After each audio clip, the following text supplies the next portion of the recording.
안녕하십니까, 레필입니다. 12월 7일이고요. 이번 시간에는 그동안 이제 진행하지 않았던 그 주식 백서에 대해서 다시 좀 이어가고자 합니다.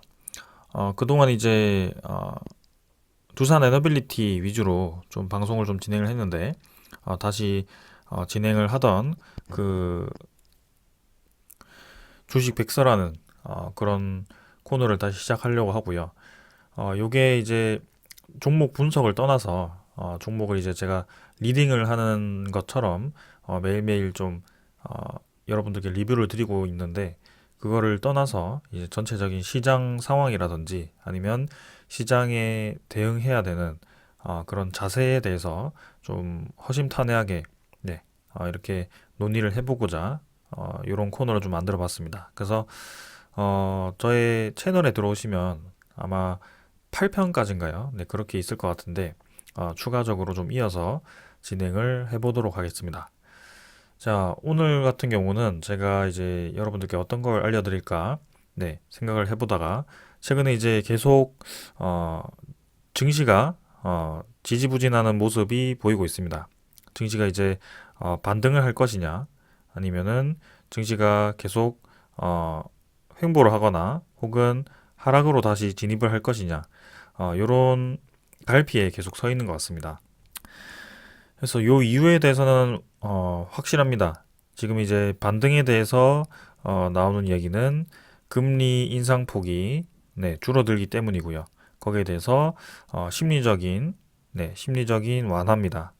그래서 저가 매수가 들어와서 이제 주가가 올라간다, 이런 느낌이고, 증시가 이제 횡보하거나 하락한다는 이유는 아직까지도 금리 인상이 완화가 되긴 하지만 금리가 계속 올라갈 거다. 네. 폭은 줄었지만 그 높이는 아직 속단하기는 이르다. 그래서 심리적인, 네, 그런 위축이죠. 그래서 이렇게 이제 좀 상반된 움직임이 보입니다. 그래서 어느 날에는 증시 반등을 한다, 금리 인상 폭이 줄어든다라고 했다가 며칠 뒤에는 또 아직 금리 인상이 계속 될 것이다. 심리가 또 위축되었다. 약간 이런 식으로 좀 정신없이 증시가 좀 흘러가고 있습니다. 그래서 개인 투자자들 입장에서는 어떤 쪽에 이제 무게를 두어야 되는지 그게 이제 굉장히 헷갈리죠. 네. 그래서 왔다 갔다 하면서 지금 갈팡질팡하는 그런 느낌일 것 같습니다. 자, 그래서 제가 이제 투자를 하면서도 계속 여러분들께 매일매일 좀 말씀드리는 부분이 있는데, 여기서 이제 정답을 찾으려고 하시면 정말 어렵습니다. 어떻게 공부를 충분히 많이 하더라도 여기도 맞고 여기도 맞고, 네, 둘 다 이제 맞는 말이거든요. 근데 주가 자체는 계속 이렇게 요 방향으로 갔다가 또 요 방향으로 갔다가 흔들흔들거리면서 이렇게 출렁출렁거립니다. 그런 상황에서는 이 정답을 맞추려고 따라가다 보면은 기준 자체가 모호해지고 그 투자 방향에 대해서 굉장히 복잡해집니다. 그래서 제가 자주 말씀드리는 이 방법 중에 하나가 이 흐름 자체, 그 흔들리는 흐름 자체를 그대로 받아들이고, 그죠? 전체적인 흔들흔들 거리더라도 전체적인 방향 자체가 이제 있다라는 겁니다. 그래서 그런 방향 자체를 끌고 가보자. 근데 그 방향이 지금 이 방향일지 이 방향일지가 아니고 전체적인 큰 그림으로 봤을 때는 이미 이제 금리가 고점을 향해 있고, 금리가 지금 이제 내려갈 수도 있다, 혹은 금리가 계속 올라가서 고점을 좀 더 가야 된다, 이럴 수도 있지만 사실상 금리가 올라가는 시점에서는 요 정도 위치일 거란 말이죠. 그래서 그 다음에 내려갈 수 있는 그 부분에 대해서 우리는 기다려보자, 이런 식으로 좀 접근을 하고 있습니다. 그래서 일단 서론으로 이제 이렇게 좀 얘기를 풀어서 여러분들께 말씀을 좀 드리면서 영상을 시작해 보도록 하겠습니다. 자, 그럼 이제 지금 이 상황이 왜 도달을 했는지부터 좀 먼저 살펴보면, 시작을 이제 2019년에 코로나부터 시작이라고 합시다. 네.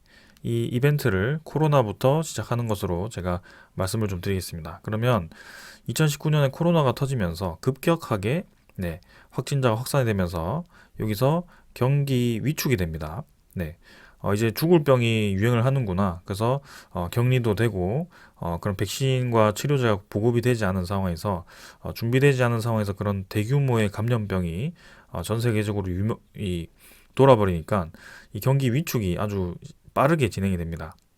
그렇기 때문에 이제 시장에서는 분명히 대응을 해야 되고 시장에 대한 대응 차원에서 금리 인하를 하게 됩니다. 금리 인하를 하게 되는데 그게 이제 그냥 인하를 하는 것이 아니고 아주 빠르게 금리 인하를 진행을 해버리죠. 그런 상황에서 이제 시장에 유동성 자금이 풀리게 됩니다. 네. 그래서 유동성 자금이 풀리는데 이 자금이 보통 때 같으면 이제 정부 차원에서는 시장의 실물 경제를 살리기 위해서 금리 인하를 했고 시장의 돈이 이 실물 경제로 들어가기를 바랬지만 실상으로는 실물 경제로 들어가지 않고 위험 자산으로 들어가기 시작했습니다. 왜냐하면 대규모 코로나라는 감염병이 유행을 하니까 돈을 들고 있어도 뭔가 사회생활을 할 수 없죠. 네, 그래서 그렇게 시장으로 유통이 되지 않고 그 돈이 풀리게 되니까 오히려 이런 위험 자산으로 돈이 풀리게 됩니다.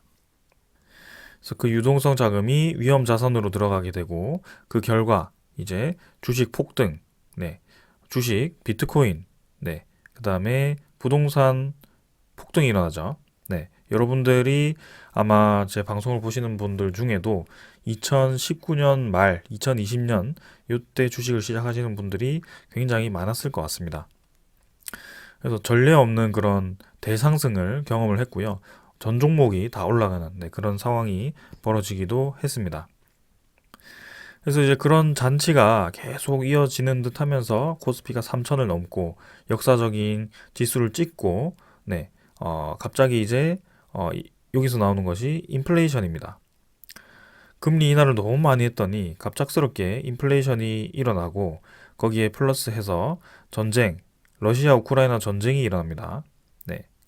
그러면서 이 물가가 점점 가파르게 치솟으면서 이거 안 되겠다. 그래서 금리 인상을 급격하게 시작하기 시작합니다. 그래서 기준금리 인상이 급격하게 시작되고 인플레이션이 이 인상을 했는데도 계속 증가를 하니까 기준금리도 아주 가파르게 증가를 시킵니다. 그런 상황에서 이제 이 주식, 비트코인, 부동산이 급락을 하게 되죠.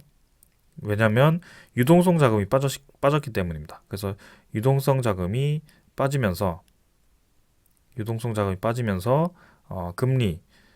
주식, 비트코인, 부동산이 일제히 다 빠지기 시작합니다. 여기까지 이제 설명이 됐죠. 그래서 이렇게 이제 다 빠졌는데 이제는 금리 인상을 너무 많이 하니까 경기 침체라는 그런 신호가 나오기 시작합니다. 자, 그래서 이 사이클을 한번 잘 보십시오. 처음부터 다시 한번 설명을 드리면 코로나라는 이벤트로 인해서 경기가 위축이 되었고 거기에서 경기를 살리기 위해서 금리 인하를 했더니 오히려 이제 이 감염병이라는 특별한 이유 때문에 위험 자산으로 들어갔고 유동성 자금이 평소보다 좀 많이 증가를 했습니다. 그래서 주식과 비트코인, 부동산이 가파르게 올랐고 근데 그런 상황에서 이제 금리 인하를 너무 급격하게 하니까 아무래도 인플레이션이 예상이 되었는데 러시아와 우크라이나의 그런 전쟁이 터지면서 오히려 더 올라가는 급격하게 또 올라가는 그런 이벤트가 한 번 더 발생을 하게 됩니다. 그래서 급격하게 이제 금리 인상, 전례 없는 이제 금리 인상을 또 실시를 하게 되면서 유동성 자금이 엄청나게 빠르게 빠졌고 이런 부동산, 주식, 비트코인이 빠르게 또 빠지기 시작합니다. 그런 상황에서 이제 예측되는 것이 경기 침체인데요. 결국엔 이제 경기 침체라는 것이 경기 위축입니다. 이렇게 이제 돌기 시작합니다.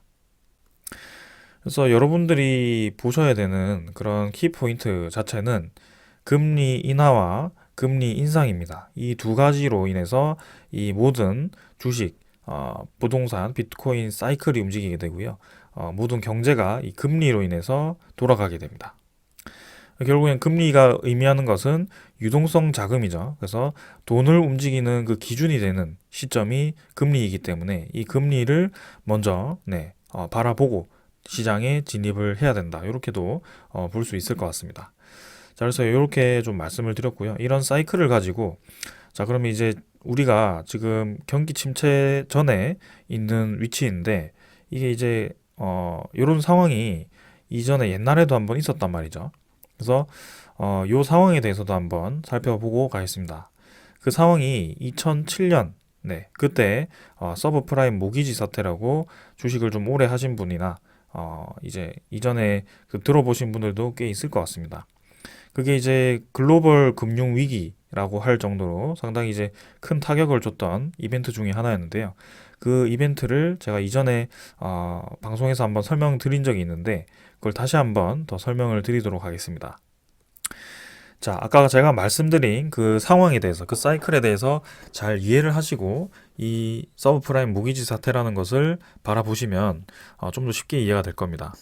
자, 서브프라임 모기지 사태라는 것은 사태의 발단이 먼저 있습니다. 그래서 2000년대 초반부터 시작이 되었는데 IT 버블 붕괴와 9.11 테러, 아프간, 이라크 전쟁 등으로 미국의 경기가 굉장히 악화가 되기 시작합니다. 네, 전쟁, 버블 붕괴, 뭐 9.12 테러 이런 식으로. 그래서 미국이 이제 이 경기가 아까 말씀드린 경기 침체라든지 경기 위축이죠. 그래서 부양책을 하게 됩니다. 정부 차원에서 부양책으로 당연히 초저금리 네, 정책을 펼치게 되고요. 금리가 낮아지니까 주택융자 금리가 인하되고 뭐 주식시장도 당연히 올랐겠죠. 그러는데 이때 중요했던 것은 주택융자 금리가 인하하면서 부동산 가격이 상승을 하기 시작합니다. 네. 그래서 금리가 떨어지면서 부동산 가격이 상승하게 되고 근데 그 상황에서 이때는 주택담보대출을 중에 하나인 서브프라임 모기지라는 네, 대출금리보다 높은 상승률을 보이는 주택가격 때문에 이게 이제 파산을 해도 네, 주택가격 상승으로 보존되어서 뭐 금융회사가 손해를 보지 않는 구조였다고 합니다. 이 내용이 굉장히 어려운데 결국에는 이제 그때는 부동산이 가파르게 상승했기 때문에 파산을 해도 크게 문제가 없었다. 그래서 이 파산을 하는 이유는 이 서브프라임 모기지라는 이 상품 자체가 저소득층 대상으로 이루어졌던 그 대출 상품이라고 보시면 됩니다. 그래서 저소득층이 이제 대출을 할 수 있게 이렇게 풀어주니까 네, 왜냐하면 부동산 가격이 올라가게 되니까 저소득층은 그 부동산을 살 수가 없잖아요. 그러니까 그 상품을 이제 저렴하게 네, 금리를 조금 높여서 이렇게 낸 겁니다. 그래서 엄청나게 이제 대출을 많이 해주고 은행이 돈을 막 풀었는데 갑작스럽게 이제 2004년에 금리 정책을 종료를 하면서 부동산 버블이 꺼지기 시작한다고 합니다. 그래서 이때도 이제 금리가 나오죠. 금리가 먼저 이제 끝내니까 금리를 이제 인상하기 시작하니까 부동산 버블이 꺼지기 시작했고 그 부동산 거품이 꺼지면서 이제 이 저소득층이 원금 회수가 안 되는 거죠. 부동산을 사놨는데 기껏 이제 대출해서 부동산을 샀는데 부동산 가격이 뚝 떨어지니까 그 금리가 높은 그 서브프라임 모기지의 그 대출 금액을 갚을 수가 없는 상황이 된 겁니다. 근데 그게 이제 그 저소득층이 갚지 못하는 걸로 끝나는 게 아니고 이 저소득층으로 돈을 빌려준 은행이 있잖아요. 네, 그래서 은행이 돈이 회수가 되지 않으니까 요로부터 이제 돈이 회수가 안 되니까 나머지 이제 다른 쪽으로 돈이 가지 못하면서 그게 이제 꽉 막히게 되는 겁니다. 그 돈이. 그러면서 네, 금융기관들이 대출금 회수 불능 상태에 빠지고 미국의 대형 금융사와 증권회사 파산이 이어지면서 결국에는 네, 아주 유명한 리만 브라더스가 은행이 이제 망하게 되면서 네, 그렇게 2008년 세계 금융 위기까지 도달하게 되는 그 사건이었습니다. 자, 그래서 이제 무리한 대출 때문에 그렇게 이제 은행이 하나가 망하면서 그렇게 진행되어 왔는데요. 이 사건의 발단과 그다음에 이 과정이 굉장히 유사하죠. 네, 금리가 떨어지면 부동산 가격 뭐 그런 위험 자산이 올라갔고 그런 버블이 이제 금리 인상으로 이제 꺼지면서 그 과정에서 그죠? 대출 자체가 사실 빌리는 거잖아요. 없는 돈을 빌려 온 겁니다. 그래서 그 대출 자체가 이제 경제로 인식을 한다면 경제 전체는 이제 성장을 한 것으로 인식이 되지만 사실상 이제 비어 있는 네, 그런 스펀지와 같은 느낌입니다. 그래서 푹 눌리게 되면 한 번에 이제 줄어드는 외형적으로는 성장을 했지만 내부적으로는 사실 거품이 엄청나게 많이 껴있는 그런 상태이기도 합니다. 네, 그래서 이게 이제 좀 위험한 상황인데 지금도 상당히 좀 유사한 상황이죠. 근데 사실 그러면 2008년대 요때 금융위기와 지금 상황이 굉장히 유사하니까 내년에 다가올 수 있는 그 경기 침체에 대해서 그리고 금리 인상에 대해서 아주 위험한 상황이 아닌가 이렇게 이제 또 생각을 할 수도 있죠. 근데 이제 그때 한번 이제 경험을 크게 했기 때문에 그런 이 금리 인상을 계속 진행할 수도 없는 거고요. 그런 경기 침체에 대한 부작용도 지금 이제 이 정부 차원에서 시장 차원에서 굉장히 이제 분석을 많이 할 겁니다. 그리고 은행 차원에서도 돈이 회수가 되지 않을 거라면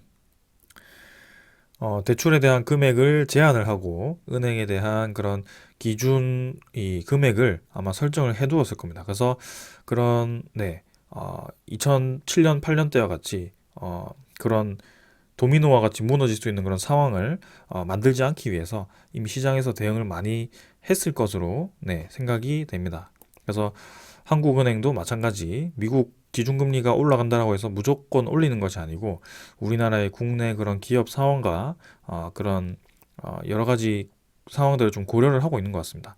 하지만 그래도 지금 상황은 굉장히 어려운 것은 사실입니다.